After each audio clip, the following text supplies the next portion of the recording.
Now at 6 and streaming on CrossroadsToday.com, a mother in Port Lavaca honors the memory of her child. We revisit the details of the case. The next court date is set for the accused killer of Edna teenager Lisbeth Medina. And Victoria ISD makes plans for students to safely view Monday's solar eclipse. Well, we had a lot of sunshine today, but we're still looking at the west coast to see all that storminess. It's moving in our direction. It'll have something to do with the eclipse weekend. All that coming up in a moment. And one Victoria E-Star will compete in powerlifting in college. I'll have that in sports. You're watching 25 News now at 6. Good evening and thank you for joining us. I'm Don Brubaker. And I'm Karina Garcia. We begin in Port Lavaca, where a mother plans to give a memorial address at the gravesite of her daughter, who was murdered 33 years ago. In 1991, Cheryl Hall was stabbed to death by a fellow classmate while at lunch at a Port Lavaca high school. Hall's mother, Olivia Johnson, filed a lawsuit against the Calhoun County School District, claiming the school's employees were neglectful toward the warning signs and could have prevented her daughter's death. Now, on February 13th in 1997, the Court of Appeals of Texas in Corpus Christi ruled in favor of the Calhoun County ISD. Olivia Johnson says she will be at the Port Lavaca Cemetery at noon come Saturday. An update on the ongoing case in the murder of an Edna cheerleader, Lisbeth Medina. A new court date now set for the man accused of her murder, Rafael Romero. That next court date is set for August 22nd, 2024. A Jackson County grand jury indicted 23-year-old Rafael Romero in February. He's accused of intentionally causing the death of Medina while in the course of committing or attempting to commit burglary, robbery, or aggravated sexual assault. A Richmond resident was arrested in Victoria Thursday. 25-year-old Dee Brown faces 3 charges in Victoria, including tampering or fabricating evidence with intent to impair. She also faces 4 human smuggling charges from Val Verde County. Brown is in the Victoria County Jail in lieu of $30,500 bond. A Beeville woman faces charges in connection with the arrest of Beeville Mayor Brian Watson. 29-year-old Whitney Rushing is charged with misuse of official information. She is no longer in custody. Rushing worked at the district attorney's office at the time. The incident in question happened around May 5th of 2023. The indictment mentions information in a criminal case was mishandled and released before it was public. Misuse of official information is a third-degree felony. Now, as for Brian Watson, he's indicted on a charge of misuse of official information as well. He is no longer in custody. The 34-year-old Watson was recently named Chief Public Defender for the 4-county district, which includes not only Victoria County, but Lavaca, Jackson, and Refugio counties. Watson's yearly salary was set at $160,000, and his starting date is on the 22nd of this month. That's bearing any changes recommended by the board. At next week's meeting, the board will analyze and review all available information and make an informed analysis of these events. Now, Victoria ISD is looking for a new superintendent. Dr. Quentin Shepard resigned after he was selected as the lone finalist to serve as superintendent for Pflugerville ISD. Shepard joined Victoria ISD in 2018. Pflugerville ISD officials said Shepard has a plan for a 100-day listening and learning tour, which he has called Discovering Pflugerville. In a statement, Shepard said, quote, "Over the past 6 years, Victoria has become my home, and serving as your superintendent has been a source of immense pride. However, I have been presented with a new opportunity and have been named the lone finalist for the superintendent position at Pflugerville ISD. I am profoundly grateful for the opportunity to serve as your superintendent. It has been my great honor and pleasure," unquote. Due to a light malfunction, all traffic signals at the intersection of North Navarro Street at East Crestwood Drive are inoperable. Please avoid this area if at all possible. Traffic will likely be backed up in all directions. The outage is expected to last about 3 to 4 hours. And now let's take a look at your forecast with Chief Meteorologist Mac Bettis. Mac, what do we got for this weekend?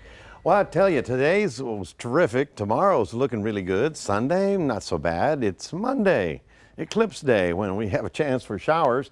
Now, notice all this in red all the way out to West Texas.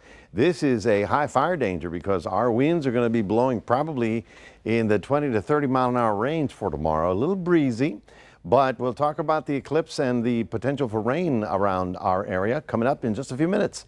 Stay tuned. We'll be right back. Mac, thank you.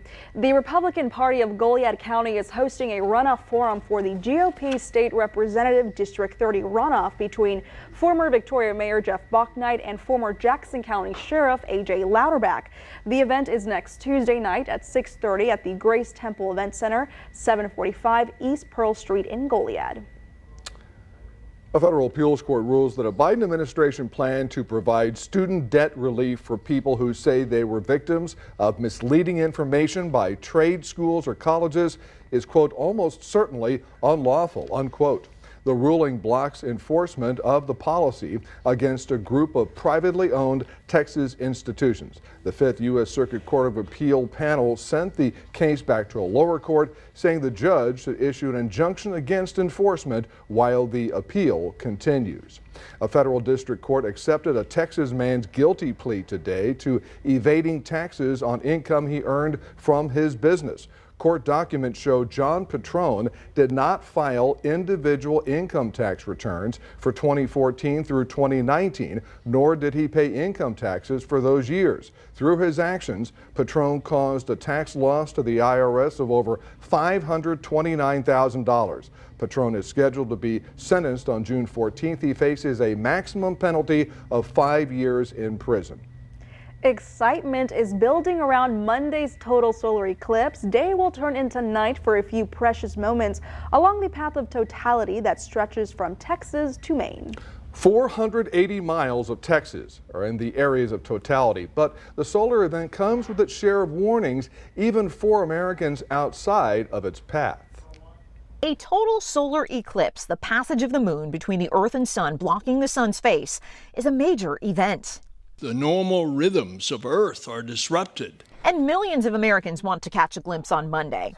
The American Academy of Ophthalmology says even for just a few seconds, sunglasses are not enough. There's really only one way to safely look at the sun, whether it's during the eclipse or not, and that's through the use of special purpose solar filters. Look for certified solar eclipse glasses and solar viewers with filters that meet an international standard for safety.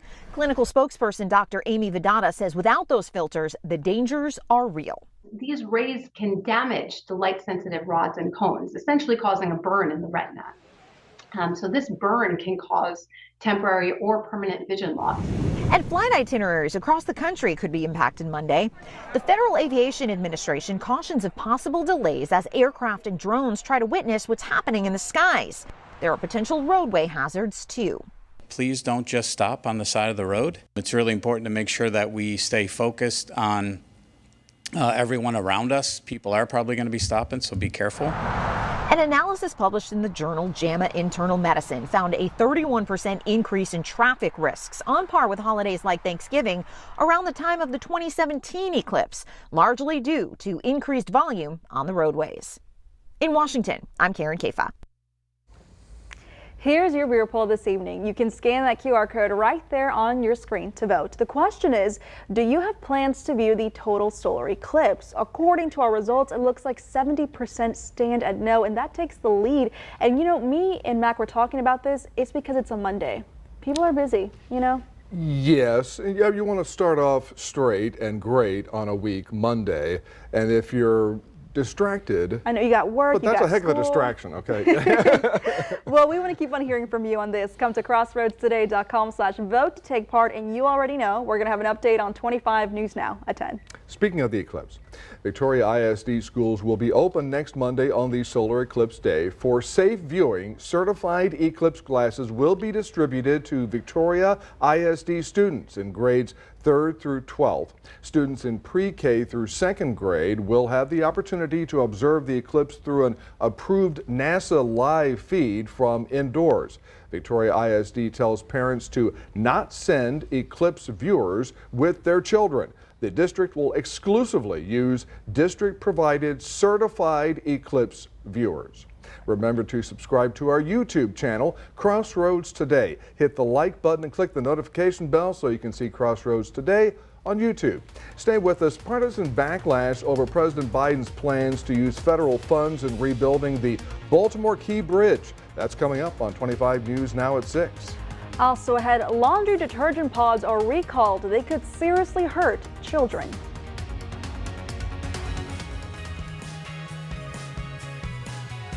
Here's a look at Community Crossroads this weekend. We first sit down with the City of Victoria to discuss more bicentennial events and the Hallettsville art scene, followed by the Cinco de Mayo Guac Fest, and we end with musical performance by Buddy Vargas.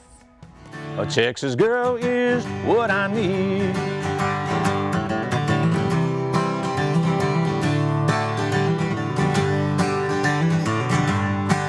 And the love.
Was in Baltimore Friday for a first-hand look at the collapsed Francis Scott Key Bridge. It was destroyed March 26th after the Singaporean container ship Dali slammed into it, killing 2 people and leaving 4 others missing and presumed dead. Now the president's previous vow to use federal funds to fully pay bridge reconstruction is sparking growing partisan backlash.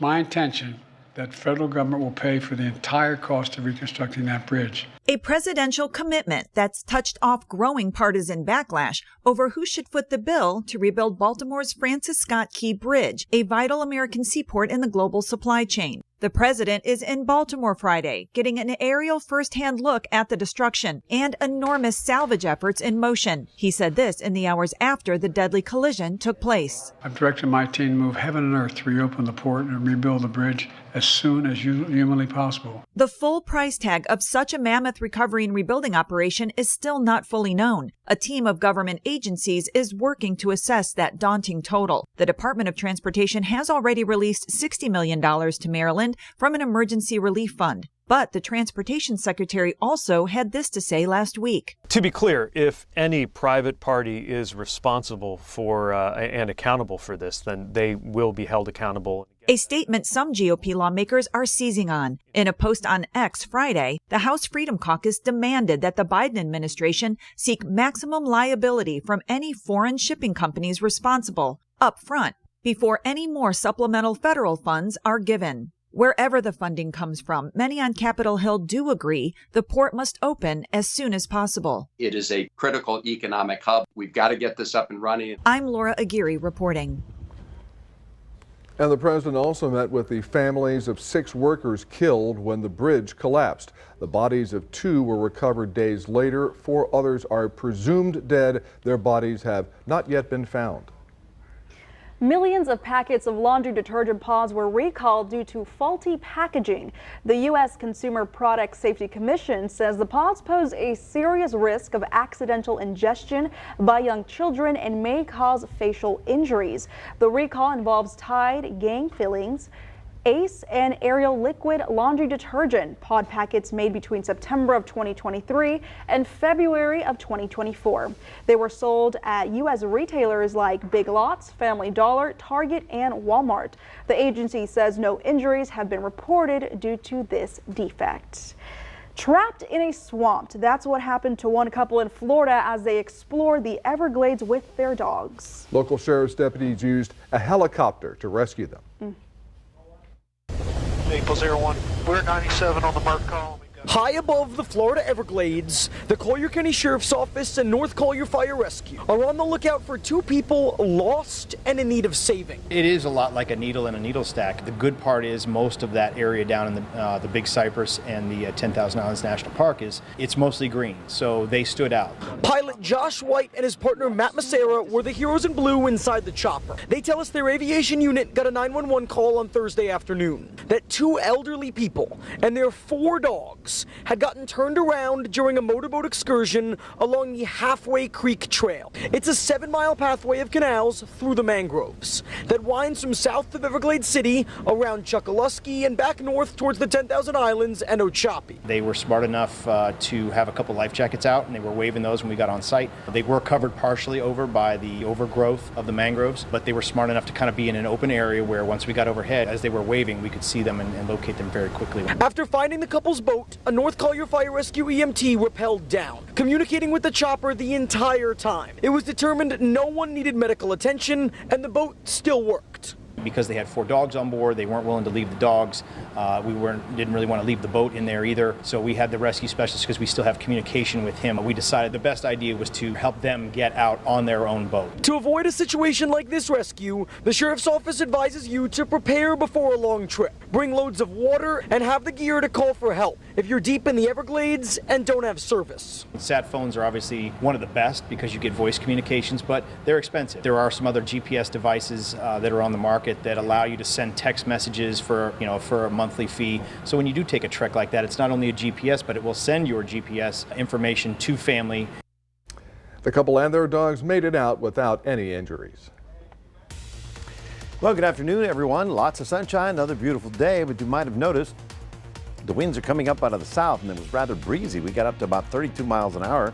Right about now, we're at 81. Our gusty winds are at 23, and our high temperature was actually 85 degrees, a little bit above our average of 79. We're going to be in the mid-80s next couple of days, but the big question mark is how much cloud cover are we going to have on Eclipse Day? All that coming up in a moment.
Afternoon, everybody. Lots of sunshine for today, but you're going to notice over the next couple of days the cloud deck is going to be increasing. Two things. We've got the stuff coming in from the west with that west coast storm, and also the strong sea breeze is going to bring in the humidity. We may even have a little bit of fog by tomorrow morning, but you're going to see more and more cloud cover. Now, of course, this is the big bugaboo for the eclipse. It's right about here. You can see the circulation right over Nevada. It's going to be crossing the Rockies, and when it gets into the plains, it's going to be a big nuisance for everybody that's going to be looking up into the sky. Now, first of all, we have all these counties, which include areas west of us, in the fire weather watch. This is because they've got very low humidities and very high winds, probably 35 miles an hour up in this area. It's all blowing in this direction as the storm comes out into the plains. It's going to be crossing right about there, and when it gets here, it's going to be causing the thunder and lightning in the plains, but for us,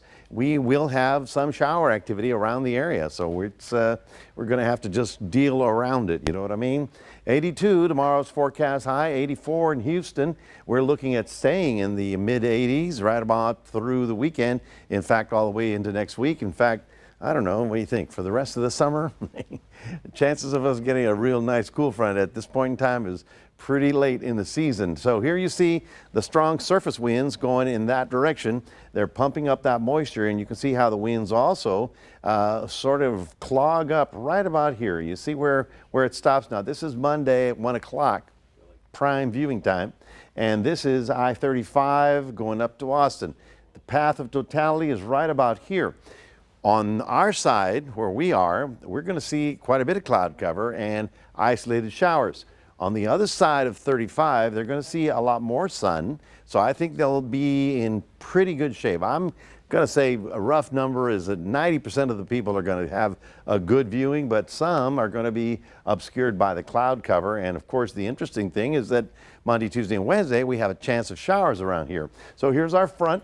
Here's our high going away. Here's our front as it comes in on Sunday night and into Monday. Now, the big reason is that it's not a strong cold front that's going to blow through here. It's going to stall over the area and then sort of back up a little bit for a day or two, and then it's finally going to blow out. That's why we have a chance of showers here on Monday. As again, I say, on the other side of 35, hill country out toward Del Rio, they'll have more sunshine, but we will be looking at a little bit of cloud cover, and so we may have more of a problem seeing the eclipse, even though we're not going to get totality. We're going to see something. You're going to block out the sun. It's going to get maybe a little darker out there, but that's the situation. Now, for those of you getting ready for the weekend, which is here, we're looking at your marine forecast. You just need to know this. Wind's going to be 10 to 20 miles an hour and gusty. So do be cautious if you're going on a small craft. Otherwise, if you're going to be on shore, you'll be fine. Choppy waters out on the local bays. Looking at upper 70s for tomorrow, and then as we get to the weekend, well, Sunday we'll be warming up into the 80s. And there you see the rain chance, 30% for us on Monday, Tuesday, and Wednesday before that clears up and finally gives us a quiet week next week. That is your 7-day forecast, reminding everybody we do have a QR code. Love for you to scan that, put Crossroads Today on your phone. And now we'll toss it back to Karina. Thanks, Mac. And now here's Zach Brown with your sports. And East Titan becomes a Brave, and St. Joseph in action over at the Field of Dreams. I'll have all that coming up in sports.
Over at Victoria East, we had a member of the powerlifting team signed to compete in college, and we are talking about Randall Delgado, who is signing to compete at Ottawa University, which is located in Kansas. Delgado was just one piece to a great Victoria East team that placed 5th at the state meet. He did great himself, placing 6th overall, and he's won a lot of awards during his time at East. He had his family there with him as well as coach Marcus Hernandez, who played a big role in helping him grow over the last 4 years in the Titan program. Up the road at the St. Joseph Field of Dreams complex, the Lady Flyers taking on San Antonio St. Anthony's now. In the bottom of the first inning, the girls wasted pretty much no time getting to work. 2 in scoring position, a fly ball to left. There's a collision, and it's going to chase home 1 run. By the way, that collision, she was injured. She had to come out of the game. The next batter, Val Villarreal, who does the same thing, just lofts it to left, is going to chase Elena St. Jean to the plate to tack on 1 more run. They sprayed the ball all over the field because the next batter sends one to the fence. It just misses getting out, but it's going to be an easy stand-up triple. That's where she would be stranded in. The pitching does their job, keeping runners off the base pass. And just final from the Field of Dreams complex, the Flyers blank St. Anthony's 10-0. We have a district champ from Victoria East in track and field. That is Camry King. This video was taken right from her Twitter page, and you'll see in just a moment. She can jump pretty high. She took home the District 29 5A championship. Let's wait 1 second. There you go. We got it there. The University of Houston basketball program did great things this year, and that usually involves a pretty good coach, and he's getting quite the honor for it. We're talking about Kelvin Sampson, who is the AP Coach of the Year, winning over UConn's Dan Hurley. Sampson received 23 of 62 possible votes for the award, winning by just 2 votes. According to Joseph Duarte of the Houston Chronicle, he's getting a $20,000 bonus for getting the award. Sampson led the Cougs to a 32-5 overall record and a Sweet 16 appearance. Injuries got in the way of what really could have been. In other college hoops news, Bronny James has entered the transfer portal and declared for the NBA draft, as he will keep both options open for himself. Bronny suffered cardiac arrest before the season began and was not cleared to play until late November. LeBron has always said he wanted to play with his son for at least 1 season, and that could be an incentive for someone to draft him regardless of how they view him at this point in time. And tonight is part 2 for Victoria East and West baseball and softball, and that's going to start at 6:30. The girls starting in about 10 minutes, and the boys will have their first pitch at 7 p.m. It's going to be an exciting night, and it has playoff implications, and that's actually where I'm on my way to right now. So that is it for your sports. Donna Karina, back to you. Thanks, Zach. We're back in a moment. A festival in Washington, D.C. is planned for next Monday's solar eclipse.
And finally tonight, the Smithsonian National Air and Space Museum is using the moment of shared excitement over the solar eclipse as a chance to bring Americans together through astronomy.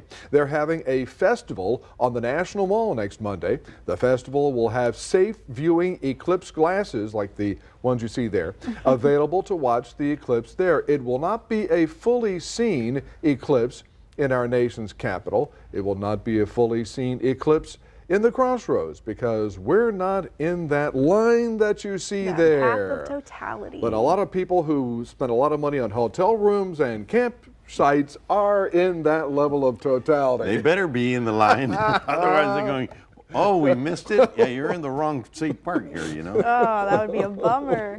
Well, then now the other problem is the weather. I mean, we do expect some clouds around the area, and so I'm thinking still 90% of the people in that zone will get a good view, but there's that possibility that some people may get clouded over because of the frontal system coming in from the west coast. So don't blame me, okay? It's not my fault. We're not blaming you. I wanted to have a great time, and so here we are. Saturday, Sunday looking good, a little bit more cloud cover, getting thicker, and then it's Monday that we do have that 30%. We have that until Tuesday and Wednesday with the tail end of that front sort of hanging around. Thank you, Mac. Thanks for joining us. We hope to see you back here tonight for 25 News Now at 10.